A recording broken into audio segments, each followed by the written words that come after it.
Bom, gente, boa noite. Então, vamos falar aqui da raiva, da cólera. E quando o Eugênio me propôs isso aí, a primeira coisa que me veio assim à cabeça é falar um pouco assim da agressividade em geral, antes de falar da raiva.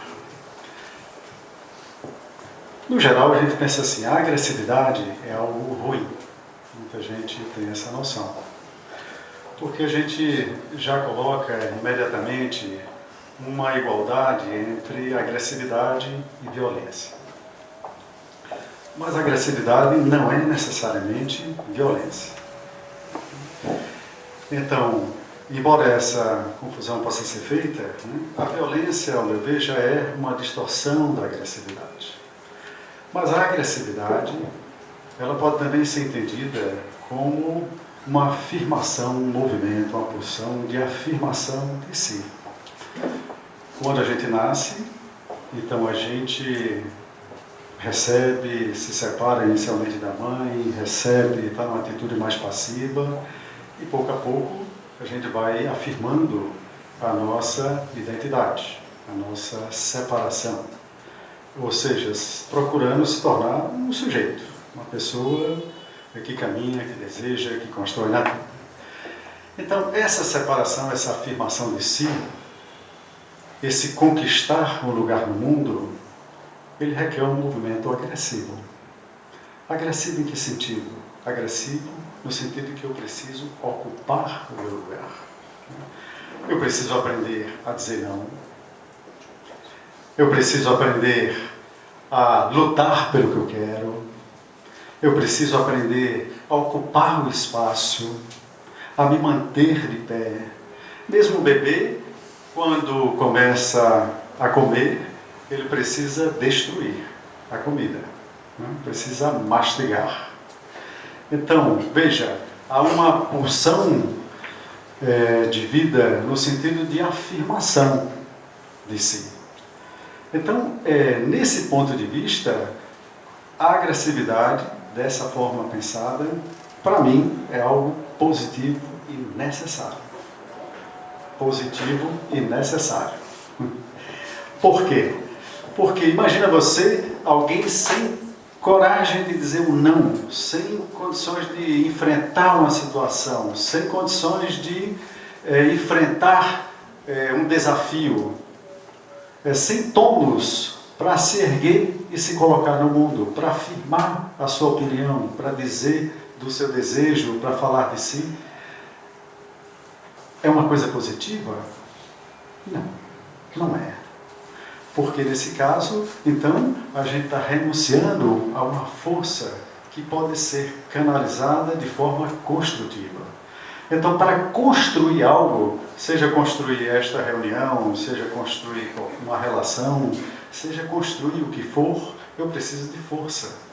De força para enfrentar os desafios, para enfrentar a frustração, para enfrentar obstáculos. Força para afirmar também, afirmar o que é necessário ser afirmado. Eu imagino que para Allan Kardec afirmar a existência do mundo espiritual, a comunicação, há um século atrás, não era uma coisa muito fácil, um século e meio ou dois. Então, não é uma coisa fácil. Afirmar algo diante de algo constituído de um pensamento ou outro, afirmar algo. Isso é um movimento de força, num bom sentido, né? Agressivo. Então eu me lembro também, assim, quando a gente pensa no esporte, vocês já podem ter visto o que é uma força, uma agressividade canalizada para algo, né? Ou quando vocês já viram, por acaso, aquele time, como é, Gênio? Aquele time de futebol americano, né? Da Austrália, né? Da Nova Zelândia, né? Isso aí, né? De rugby, né? E que eles fazem, não sei se alguém já viu, eles fazem uma dança antes de começar, que é para arrepiar qualquer um, né? Onde eles estão mobilizando a sua energia, a sua força para se afirmar no jogo, né? Então, é dessa força que eu estou falando, é dessa agressividade. Então, por outro lado, essa agressividade, que é uma pulsão de vida, ela pode estar inibida, levando a pessoa a se esconder, a não enfrentar a vida, ou até mesmo a depressão, ou pode estar, por outro lado, exacerbada e sem controle. Então, ela parte a ser destrutiva. E aí vem a violência, né? A violência destrutiva. Essa violência já é uma deturpação. E aí, quando eu falo desse ponto de vista, então, é que eu estou afirmando algo, pode ser polêmico, puxa, a agressividade como algo positivo, que constitui a vida, que constrói, né? E que é canalizada, serve de construir muita coisa boa. E quanto à raiva? Que muitas vezes está associada a essa violência. Bom, a raiva, por um lado, veja bem, é uma emoção humana. E como tal, ela em si, por si mesma, ela pode ser sentida, ela pode ser vivida. E às vezes nos move também para construir coisas positivas. Diante, por exemplo, de uma ameaça, onde eu tenho que enfrentar, eu posso então precisar dessa energia que me mobiliza para esse enfrentamento. Ou diante de um limite a ser dado, ele pode ser dado com certa firmeza, que pode beirar a raiva. Uma provocação. Vamos pensar numa coisa mais cotidiana. Um filho que nos desafia o limite a todo instante. Qual dos pais que ainda não teve raiva? E que ainda não botou o limite e que foi necessário, movido por essa raiva. Desde que, veja bem, essa raiva seja proporcional, ela nos mova na proporção da situação. O que, na maioria das vezes, não é o caso, nem é o caso do texto que o Jânio leu. Eu vou comentar daqui a pouco. Uma vez eu estava numa clínica e vi uma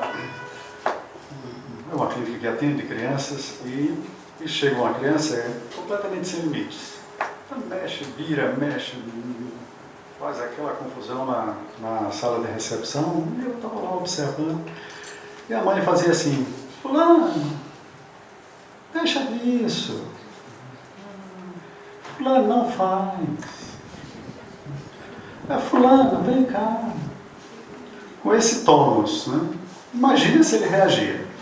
Entrava no ouvido, saía no outro. Não tinha tônus, não tinha firmeza para dizer assim: venha cá, pare. Então, em dados momentos, é necessário um limite claro.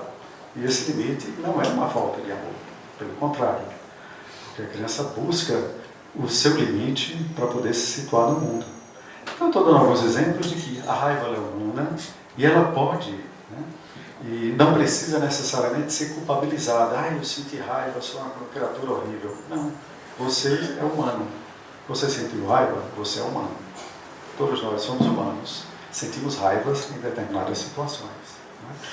Vamos pensar numa outra situação, uma reação de indignação, de uma injustiça, de algo que está sendo cometido diante dos teus olhos, e vem uma indignação, que é uma raiva. Para você tomar uma atitude, tomar uma providência, se colocar a favor de alguém, ou impedir uma injustiça, se mobilizar a fazer algo. É uma indignação, é uma raiva positiva. Você se indignou com a injustiça, com algo que estava sendo feito à sua frente. Mas nestes casos que eu estou falando, veja, eu não perco o centro. Eu não sou tomado pela raiva. A raiva não me possui. Eu sinto a raiva, mas eu estou aqui no meu centro. Eu reajo proporcionalmente à situação. A situação me mobiliza a uma ação necessária diante da situação. Quando eu não perco o meu centro, eu posso agir com um propósito, digamos, positivo na mente. Mas uma boa parte das nossas raivas não são exatamente assim. Né? A raiva, ela vem, nos toma, nos arrebata, e lá vamos nós a fazer coisas que depois que a gente para e diz: puxa, eu não me reconheço. Olha o que foi que eu fiz. Então, nesse momento, nós estamos falando da cólera, como o Jânio falou, né? De algo que é desproporcional à situação, que nos tira do centro. Não é uma reação adequada à situação, é algo desproporcional. Então, no nosso cotidiano, isso acontece, é um colega de trabalho, é um filho que faz uma coisinha e você, né? Então, vomita para cima do outro, né? Então, é dessa raiva então, que a gente precisa chamar mais atenção. E para isso, eu gostaria de dizer o seguinte: essa raiva, no geral, ela diz muito mais respeito a algo do passado do que mesmo do presente. Como assim? Veja bem, se de repente eu estou numa situação, tem algo assim que me toca, e eu solto 4 pedras na mão, eu estou reagindo muitas vezes, não é só aquela situação, mas é uma ferida, uma dor que já está dentro de mim, e que aquela situação só tocou. Lembro que uma palestra aqui do Padre Domingos, ele fez uma imagem que eu acho muito legal. A imagem de uma mina, né, que nós temos minas instaladas dentro de nós, ou seja, antigas feridas, e que nós não sabemos mais que elas estão aqui, elas estão recobertas pela terra, pelo tempo, né, por um esforço de parecermos maduros e pessoas civilizadas. E então acontece uma coisinha e lá vem, então acionou a mina e a mina, bum, explode, né? Ou seja, porque na verdade a ideia de que nós somos completamente maduros é absolutamente falsa.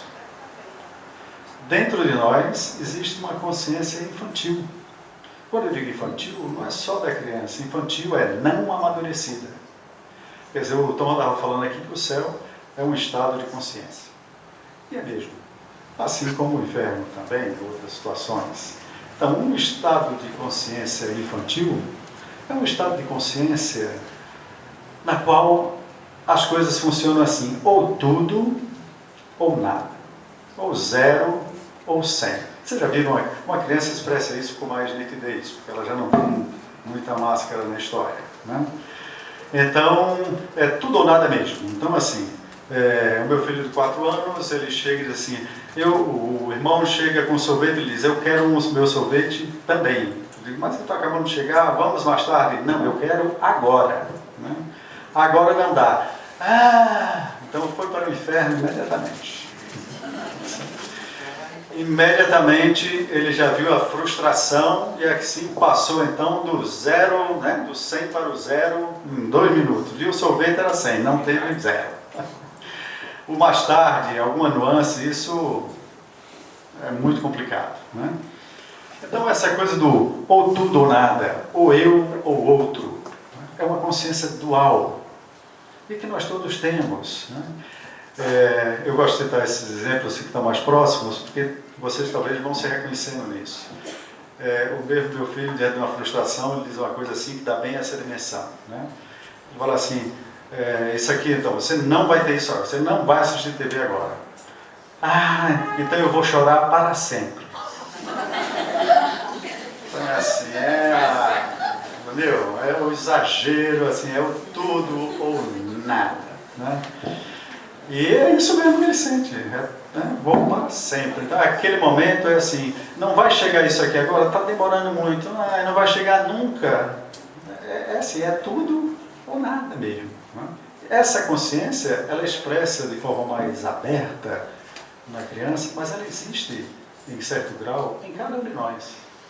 Só que um pouco mais escondida, porque não pega bem para um senhor de idade, de 40 anos, 30, uma senhora, né, de repente fazer uma birra, né, tá? Então essa coisa tem que ser disfarçada, né? Porque a gente mesmo não aceita essa situação, né? Teme ser julgado, ser imediatamente hostilizado de alguma forma. Então a gente vai maquiando essa situação, mas existe uma consciência infantil que ela é egóica, que não quer pagar o preço pela vida. A vida, na terceira dimensão, pelo menos, onde nós estamos, ela implica em prazer e dor. Ela implica em luz e sombra. Ela implica nisso mesmo. Mas nós queremos o prazer, o ônus, ou aquilo que nos parece mais confortável, e não queremos pagar o preço. Então essa é a consciência infantil. Quando nós queremos, então, driblar a vida.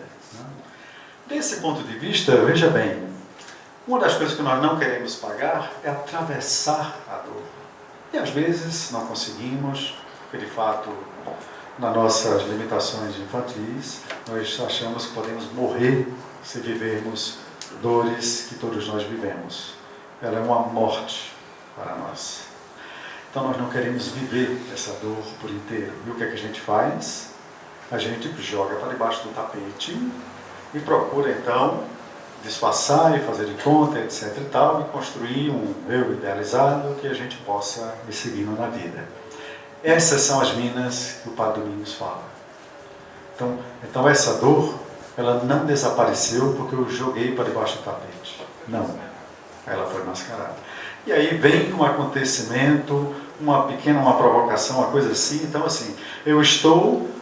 e aí na situação de adulto eu posso me arvorar com toda a força para justificar e legitimar a minha reação. Então eu vou para, sei lá, vamos pegar assim uma coisa que a gente nunca tem problemas, as empresas telefônicas, por exemplo. Então vou lá, o sinal não está pegando, então foi feito assim, mas não aconteceu, então eu vou com gosto de gás para atendente. Como é que pode uma coisa dessas, não sei o quê, essa empresa, a gente solta o verbo, todo legitimado, afinal de contas, né? Então assim, mas é uma reação assim, no fundo pode ter uma sensação que é: eu não fui ouvido, eu não fui respeitado, eu não fui amado. Mas é a primeira vez que eu me sinto assim? Muito provavelmente não. Quantas vezes eu me senti antes não visto, não respeitado, não escutado pelos meus pais, por outros. E essa ferida, ela está aí dentro. Então vem uma situação trivial, cotidiana, e estou eu lá, bateu, me encho de raiva. Porque muitas vezes a raiva é uma defesa contra a dor. Eu prefiro me voltar para fora do que viver mais uma vez, nem que seja numa outra escala, a experiência do não me sentir novamente amado como eu gostaria. Por uma pessoa que eu nem conheço, tudo bem, nem sei quem é, mas toca num desejo, numa ferida que eu tenho. E a reação vem à tona com força. Então eu acredito que todos vocês já viveram a situação de reagir perante os seus filhos da forma como você menos gostaria, ou como você odiou que teu pai reagiu, ou que tua mãe reagiu para com você. E você vai lá e estou eu repetindo como os nossos pais. Então, essas são situações que estão. É necessário que a gente se dê conta de que uma das reações dessa raiva são dores, feridas, as quais eu não quero ver, eu não quero entrar em contato, eu quero fazer de conta que elas não existem, porque eu imagino, na minha consciência infantil, que se eu as reencontrar eu morro, ou eu não quero mais passar por isso, e portanto eu esqueço. Uma defesa. Então quando eu falava na meditação das defesas, uma delas é essa, a defesa em relação ao que eu já vivi e que faço de conta que não. E aí uma outra coisa que o Gênio trouxe aqui também, é verdade, vem o orgulho ferido. O orgulho ferido. Muitos de nós temos o orgulho, que é o orgulho, é eu querer ser maior do que o que eu sou. É isso. Mesmo quando eu me sinto menor, na verdade então, eu estou me comparando do mesmo jeito, e é o orgulho. Então me sinto maior do que o que eu sou. E nesse caso, o ferir o orgulho é como se fosse também uma situação de vida ou morte. Volta para a consciência infantil. É tudo lá, ele me desrespeitou, ela não sei o quê. Então alguém não me viu, não me respeitou. Vai novamente para o orgulho, para o e também para a ferida anterior, que a gente já viveu. Então é uma questão de vida ou morte que prevaleça a minha opinião, que prevaleça o meu desejo, que prevaleça isso ou aquilo, ou, para aqueles que negam, há uma outra, digamos assim, há uma negação do desejo, algo escondido nessa história. Então, assim, é um trabalho aqui grande a ser feito, né? Se no primeiro trabalho é de a gente voltar a entrar em contato, permitir sentir essas velhas dores com a ajuda necessária, atravessar essa dor, aqui eu preciso entrar em contato com a minha humanidade, com o meu tamanho, poder revelar quem eu sou com os outros, poder estar em contato com a minha humanidade, com o meu tamanho. Então, por isso que eu acho, já comecei falando um pouco que a raiva é humana. A gente procurar também transcender completamente. Eu não sei se está ao nosso alcance nesta vida terrena. Está ao nosso alcance, talvez, de mergulhar para não ser tomado por ela. Mas não senti-la, eu particularmente duvido. Então, a vontade, uma outra coisa que nós temos é a vontade do nosso ego frustrada. Todos nós temos um pequeno rei, tirano, dentro de cada um de nós. Mais ou menos amordaçado, mais ou menos solto, mas é assim. As coisas, como eu falei com meu filho, têm que ser feitas agora, do jeito que eu quero, ou senão não serve. Você já viu isso na criança? Pode ser de outra forma, pode ser depois? Não. Ou é agora, e do meu jeito, ou eu não quero mais. Ou faz, ou não faz. Temos disfarçado isso também. Dentro de nós está uma parte que quer e aceitar a frustração, aceitar que a minha expectativa foi frustrada, aceitar que o meu desejo não foi realizado, aceitar que a vida não é exatamente como eu esperava, aceitar que surgiu algo inesperado no meu caminho, aceitar o trânsito, aceitar qualquer coisa, é difícil num dado momento, porque eu estou tão ligado em chegar a tal hora, a tal canto, que o que me atrapalha é absolutamente irritante. Então, qualquer coisa desse sentido, quer dizer, a vontade do ego, a vontade do meu pequeno ego, então eu preciso conversar muito comigo. Primeiro, reconhecer esse lugar. Esse lugar existe, disfarçado não existe, eu estou plenamente convencido disso e o descubro em mim a cada momento. Então, um lugar onde eu não quero ser contrariado. Então, esse desapego, reduzir essa alta importância de que eu sou o centro absoluto do universo, que a vida se molda ao meu desejo. Quando a gente se distancia um pouquinho disso, é tão pueril isso, mas, no entanto, a gente se vê muito colado e apegado a essa situação. Uma outra coisa que eu acrescento, que o nosso tempo está correndo, a submissão. Bom, muitas vezes eu me submeto ao outro, por exemplo, negando o meu desejo, negando essa afirmação que eu falei antes, e isso me dá raiva. Primeiro, raiva de mim, porque eu fiz. Segundo, é muito difícil assumir que eu me submeti. Então eu digo assim, o outro me obrigou. E quando eu digo o outro me obrigou, eu já fico cheio de raiva. Então, ele não fez o que eu queria. Eu me sacrifiquei tanto, mas a criatura não me deu o que eu esperava. Eu nem avisei que esperava, mas eu esperava algo. E então, disse muitas vezes sim quando eu queria dizer não. Me disse não. E isso me enche de raiva. Em dado momento, a tampa fica cheia e explode. Porque, na verdade, eu não pude assumir que eu abri mão do meu próprio desejo. E que eu disse sim quando não queria dizer. Então, essas situações, essas dores, o nosso orgulho, né? essa consciência infantil que quer estar num lugar especial, acima dos demais, quer ser, no fundo, o filho preferido, quer ser, no fundo, a criatura mais respeitada. Isso aparece, essas situações infantis, aparecem nos nossos devaneios. Outro dia, um colega meu lembrou isso. Nos nossos devaneios, o que é que a gente sonha? A gente, assim, o sonho acordado. A gente se imagina sendo o pior, sendo passado para trás. Normalmente a gente se imagina brilhando, seja lá de forma que for, né? Seja sendo o que for, mas sonha em devaneio ser o melhor, ou dando certo, ou fazendo bem. Em parte isso ok, mas uma boa parte é o desejo infantil, da nossa consciência infantil.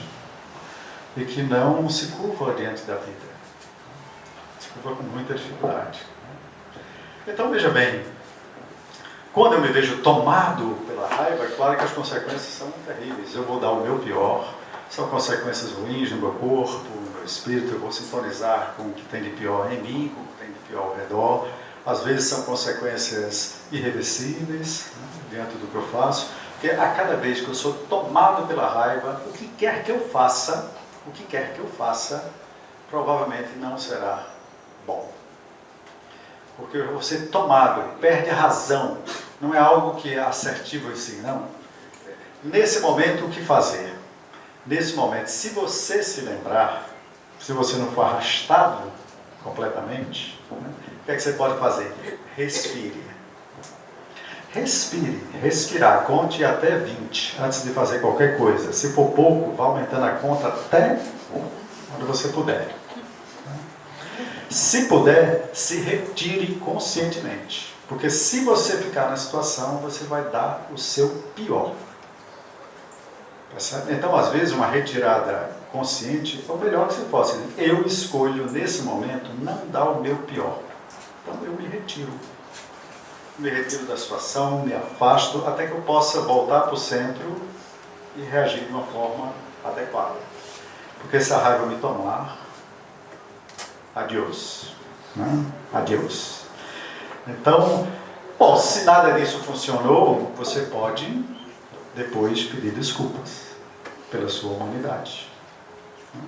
É um exercício de humildade. E ver que não foi possível. Agora, como trabalho permanente, é um trabalho de desarmar essas minas, de ir ao encontro e trazer à luz o seu orgulho que se revela no cotidiano, o meu, o seu que se revela no cotidiano, a sua vontade do pequeno ego, né? Tudo aquilo que você nega, que não é verdadeiro com você mesmo, trazer essas reações à luz, poder começar a compreender e a dialogar com essa consciência infantil, usar o ego adulto, que cada um de nós tem, mas nem sempre estamos no comando com o ego adulto, mas usar o ego adulto para buscar ajuda para se conhecer. Por isso que se enfatiza tanto o autoconhecimento aqui. Porque com essa ruma de mina armada é difícil, apenas só com a decisão da vontade, eu não vou mais reagir assim.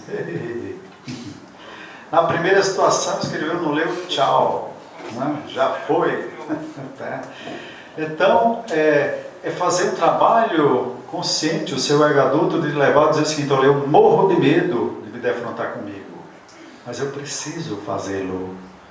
Eu sei que não vou conseguir fazer sozinho, eu vou precisar e vou pedir a ajuda necessária, ajuda terapêutica, ajuda de um caminho de autoconhecimento, ajuda, porque é o exercício com o irmão que a gente vai exercer a nossa fraternidade. Isso, vamos terminando. Então,